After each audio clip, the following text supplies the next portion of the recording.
Ladies and gentlemen, this is historic news. Reuters: Trump pauses all U.S. military aid to Ukraine after angry clash with that country's leader. New York Times, CNN, Newsweek, they're all reporting the same thing. President Trump, who won the popular vote.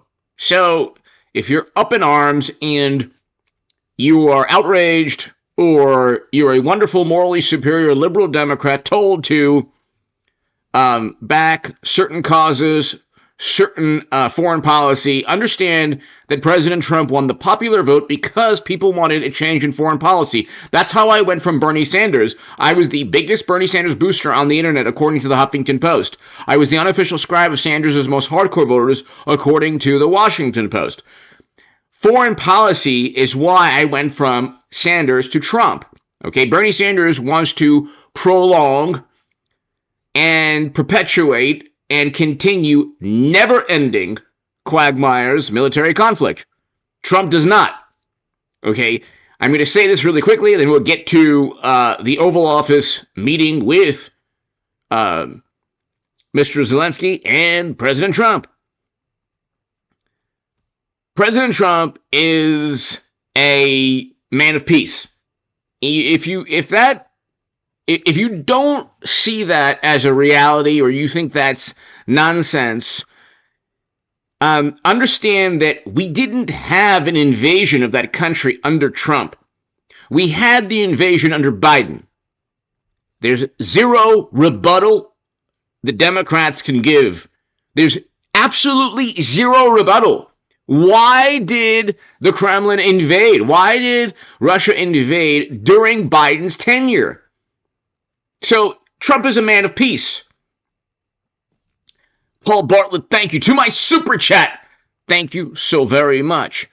There was a contentious meeting with President Zelensky. Let's watch it right now. Hit subscribe. This is a precursor to President Trump halting aid, military aid. And by the way, President Obama did not give military aid. President Trump did.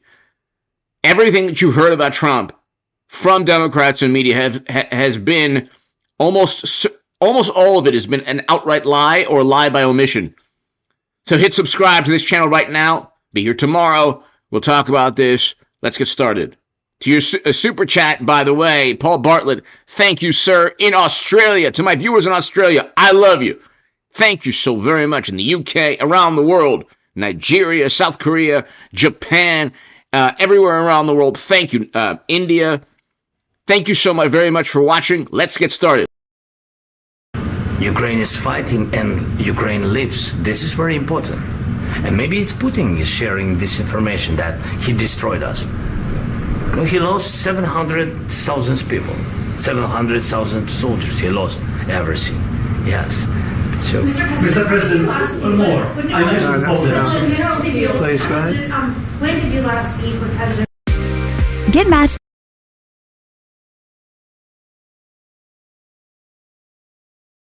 A couple of days ago. And what did he tell you that gave you the assurance that he wanted peace? Well, that's what I do. My whole life is deals. I know pretty good.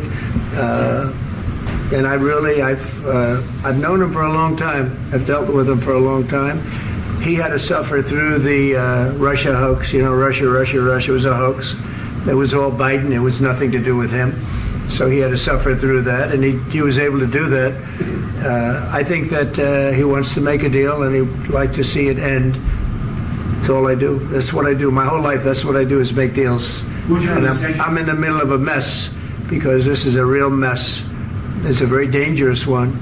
If this doesn't get solved now, it's not going to get solved for a long time. So I hope we're going to get it solved. In the back, please. Thank you, Mr. President. Prime Minister Starmer claimed repeatedly that his government believes in free speech and was not engaged in censorship.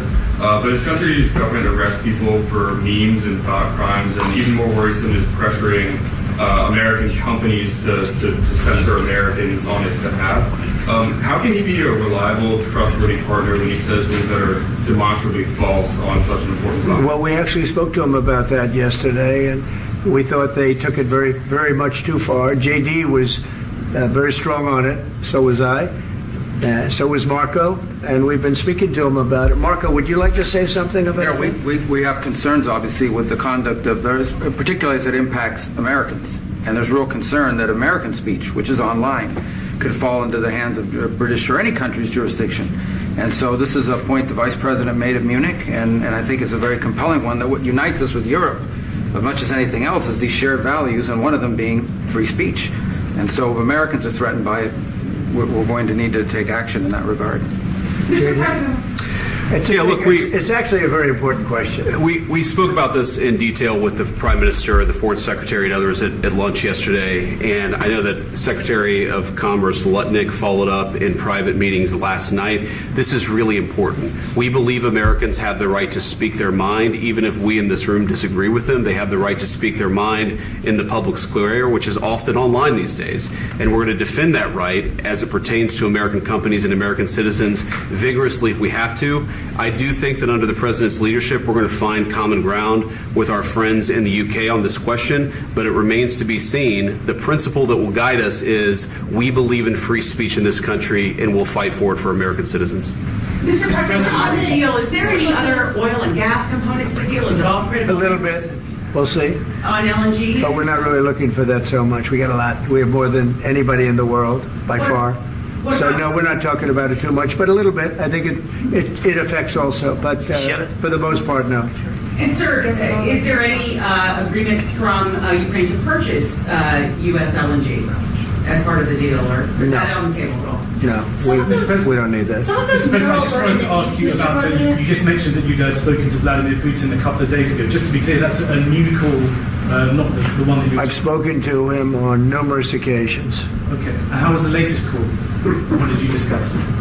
How did it go? Are you serious with that question? I am. I'd love to know. It went well. I think we're going to have a deal. On the minerals deal, Mr. President, some of those minerals are in the east of Ukraine, not far from the front lines and in areas that Russia has occupied.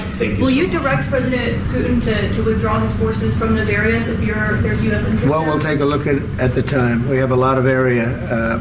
It's a very big area we're talking about, so we'll take a look. I'll study that and I'll see. And who would protect those minerals if they are U.S. interests? Would that be Ukrainian They'll forces? be protected. European The agreement forces? will protect them. U.S. The forces? agreement, yeah, we're signing an agreement. Right, but what if Russia tries to invade or there's Russian aggression in their spots? I just told you I don't think that's going to happen. And if that were going to happen, I wouldn't make a deal. If I thought that was going to happen, I wouldn't make a deal. Some people may wonder why. You know, they ought to focus on CNN on survival, not asking me these ridiculous questions. Focus on surviving, because CNN's got such low ratings. I don't think they're going to survive. Let's go. Please, go ahead. I already mentioned Poland. Poland was under Russian control for decades after the Second World War. When I was a kid, I looked at the United States not only as a most powerful country, richest country in the world, the country that has great music, great movies, great muscle cars, but also as a force for good. And now I'm talking with my friends in Poland, and they are worried that you align yourself too much with Putin. What's your message for them? Well, if I didn't align myself with both of them, you'd never have a deal. You want me to say really terrible things about Putin and then say, "Hi, Vladimir, how are we doing on the deal?" That doesn't work that way. I'm not aligned with Putin. I'm not aligned with anybody. I'm aligned with the United States of America. And for the good of the world, I'm aligned with the world. And I want to get this thing over with. You see the hatred he's got for Putin. It's very tough for me to make a deal with that kind of hate. He's got tremendous hatred. And I understand that, but I can tell you the other side isn't exactly in love with, him either. So it's not a question of alignment. I'm aligned with the world. I want to get the thing set. I'm aligned. So what a wonderful thing to have a president who can actually articulate his foreign policy. Our previous president, God bless him, Biden, with all due respect, there were obviously issues there that Democrats lied through their teeth about, okay? Obviously issues. We all know that. This is not rocket science. And now the same Democrats that pontificate about conspiracy theories are saying, oh, Trump's hands. I mean, they're grasping at straws. Everything that they're guilty of, everything that they've tried to impose upon this country. Okay, they're now trying to say that Trump is, experiencing what Biden experienced in terms of cognitive abilities. They have no platform. They have zero political platform. It's just petulance. We all know that Trump has more energy than a lot of 20-year-olds. Okay, Biden, the exact opposite. And so the political strategy of Democrats is repeat every accusation, every real legitimate claim against Biden or Democrats, repackage that as an attack against Trump. Nobody's buying it, though. And furthermore, look, President Trump became president because people wanted a different foreign policy. We're getting a different foreign policy. Let's continue. Hit subscribe. Paul Bartlett, thank you to my super chat. Thank you so much, everybody. With Europe, I want to see if we can get this thing done. You want me to be tough? I could be tougher than any human being you've ever seen. I'd be so tough. But you're never going to get a deal that way, so that's the way it goes. All right, one more question. I will respond to this. So look, for 4 years in the United States of America, we had a president who stood up at press conferences and talked tough about Vladimir Putin, and then Putin invaded Ukraine and destroyed a significant chunk of the country. The path to peace and the path to prosperity is maybe engaging in diplomacy. We tried the pathway of Joe Biden of thumping our chest and pretending that the President of the United States' words mattered more than the President of the United States' actions. What makes America a good country is America engaging in diplomacy. That's what President Trump is doing. Can I ask you? Sure. Yeah? Yeah. Okay. So this is the moment where the president of that country starts a discussion, let's just say, or an altercation or whatever, not an altercation, but like a dispute. I don't even want to say a dispute, but maybe a back and forth, an exchange with J.D. Vance. J.D. Vance didn't address him directly. It was the president of that country that addressed J.D. Vance. I'm speaking in an algorithmically friendly manner. He occupied our parts, big parts of Ukraine, part of East and Crimea. So he occupied it on 2014. So during a lot of years, so I'm not speaking about just Biden, but those time was Obama, then President Obama, then President Trump, then President Biden, now President Trump, and God bless, now President Trump will stop him. But during 2014, nobody stopped him. He just occupied and took. He killed people. You know what they... And President Obama was president, and Democrats were in charge in 2014. Contact 2015. I want to buy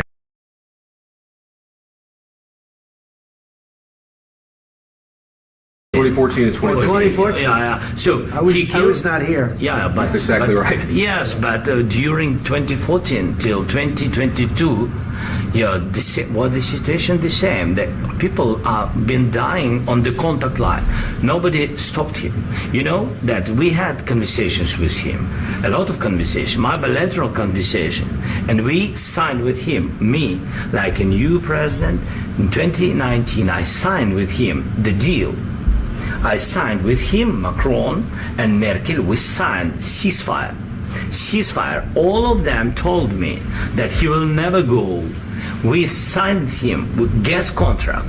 Yes, but after that, he broken this ceasefire. He killed our people, and he didn't exchange prisoners. We signed the exchange of prisoners, but he didn't do it.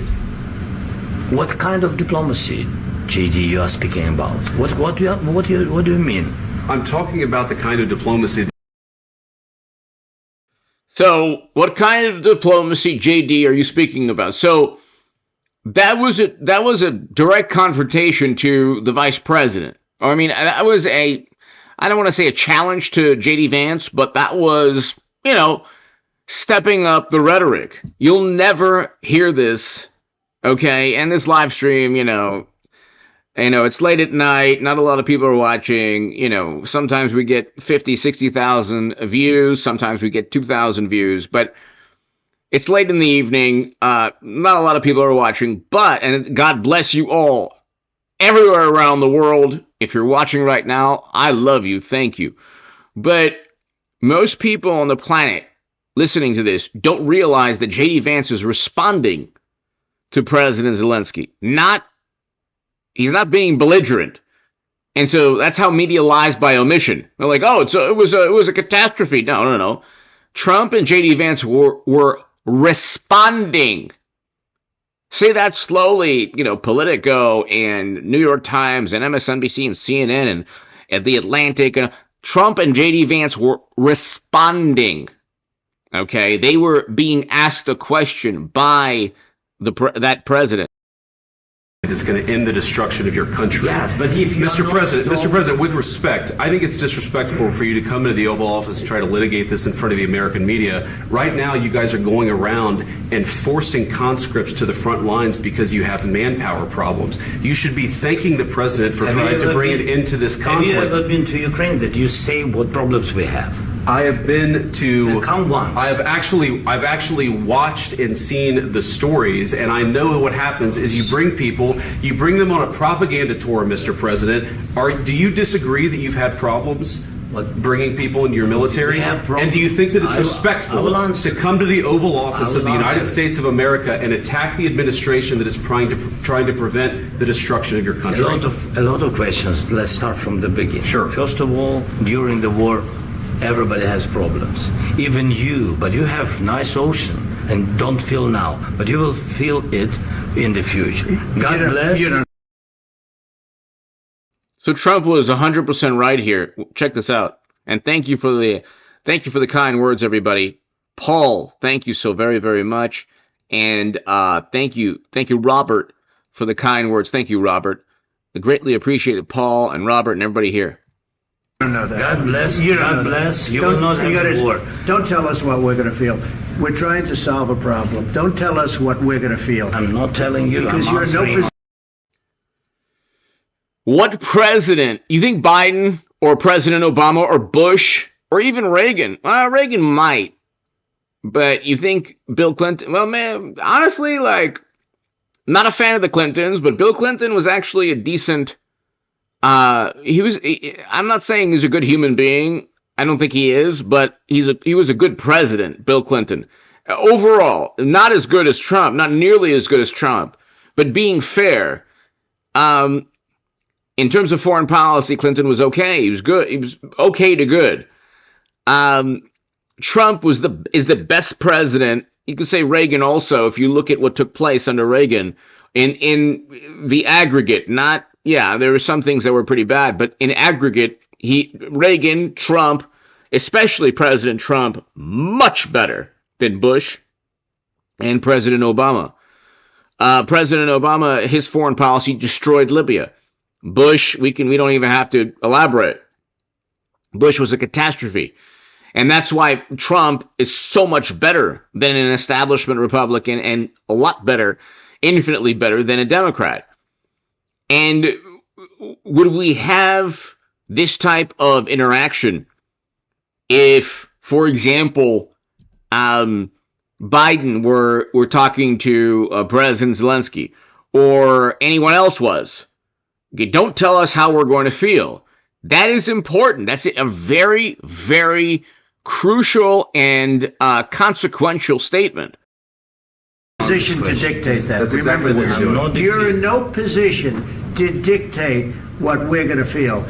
We're going to feel very good. You will feel influence. We're going to feel very good and very strong. You will feel influence. You're right now not in a very good position. You've allowed yourself to be in a very bad position, and he happens to be right about it. From the very beginning of the war. You're not in a good position. You don't have the cards right now. With us, you start having cards. Right now, you don't. You're playing cards.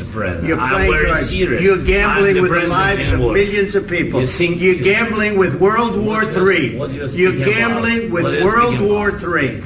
And what you're doing is very disrespectful to the country, this country, that's back to you, far more than a lot of people said they should have. Have you said thank you once this entire meeting? No, in this entire meeting, have you said thank you? You went to Pennsylvania and campaigned for the opposition in October. Offer some words of appreciation for the United States of America and the president who's trying to save your country. Please, you think that if you will speak very loudly about the war, you He's can... not speaking loudly. He's not speaking loudly. Your country... Vance went to bat for Trump. Trump goes to bat for Vance. That's how you do it. That's how you do it. But see, Democrats don't even go to bat for themselves. I mean, look what happened to Biden. You know, it's the OJ song, Backstabbers, with Democrats. Is in big trouble. Can I Wait a answer? minute. No, Can you've I done a lot answer? of talking. Your country is in big trouble. I know. You're not winning. I know. You're not winning this. You have a damn good chance of coming out okay because of us. Mr. President, we are staying in our country, staying strong from the very beginning of the war. We've been alone, and we are thankful. I said thanks you haven't in been this alone. cabinet, You and haven't not been only alone. in this cabinet. We gave you, through this stupid president, $350 billion. You voted we gave for you your military president. equipment, You and you voted men for are your brave, president. but they had to use our military. What about if you didn't have You our invited military me- equipment, you invited if me you to didn't speak- have our military equipment, this war would have been over in 2 weeks. In 3 days, I heard it from Putin. In 3 days, this is something Maybe new. less. In 2 weeks, of course, yes. It's going to be a very hard thing to do business like this. Again, I tell you. just say thank you. I said a lot of times to American people. Accept that there are disagreements, and let's go litigate those disagreements rather than trying to fight it out in the American media when you're wrong. We know that you're wrong. But you see, I think it's good for the American people to see what's going on. I understand, sir. I think it's I very understand. important. That's why I kept this going so long. You have to be thankful. You don't have the I'm cards. thankful. You're buried there. Your people are dying. tell you You're again, running I low know. on soldiers. Don't- Listen, don't please, you're running Mr. low on President. soldiers. It would be a damn good thing. Mr. And President. then you tell us, I don't want a ceasefire. I don't want a ceasefire. I want to go and I want this. Look, if you could get a ceasefire right now, I tell you, you take it so the bullets stop flying and your men stop getting killed. Of course, we want to stop the war. But you're saying you don't want a ceasefire. But I said to you, I want a ceasefire. with guarantees. Because you'll get a ceasefire faster than an agreement. Ask our people about ceasefire, what they think. That wasn't it doesn't with matter me. for you what That what wasn't this with me. means. It That was with wasn't you. a guy named Biden, who was not a smart person. But this That is was your, with, this that was is with your Obama. president. It was your president. Excuse me. That was with Obama, who gave you sheets, and I gave you javelins. Yes. I gave you the javelins to take out all those tanks. Obama gave you sheets. In fact, the statement is Obama gave sheets and Trump gave javelins. You got to be more thankful, because let me tell you, you don't have the cards. With us, you have the cards. But without us, you don't have any cards. One more question to Mr. Vice President. I'm sorry. It's going to be a tough deal to make, because the attitudes have to change. What if Russia breaks ceasefire? What if Russia... So, ladies and gentlemen, what took place, and by the way, to my super chat, thank you. Paul Bartlett, thank you. And everybody here, thanks for the kind words. The algorithm, probably doesn't want to,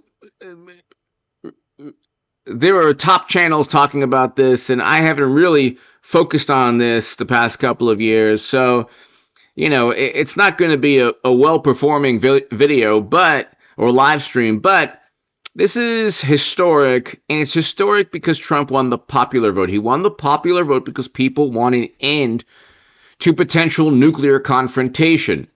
Okay, we learned from the Cold War, if you have a prolonged conflict, much less an endless conflict. I mean, if you have an endless conflict with what was formerly the Soviet Union, okay, that's a bad thing. You do not want a potential nuclear confrontation. Okay, it's not in the U.S. interest to have a nuclear confrontation. Anyway, hit subscribe. Thank you so very much. See you tomorrow, everybody. Thank you very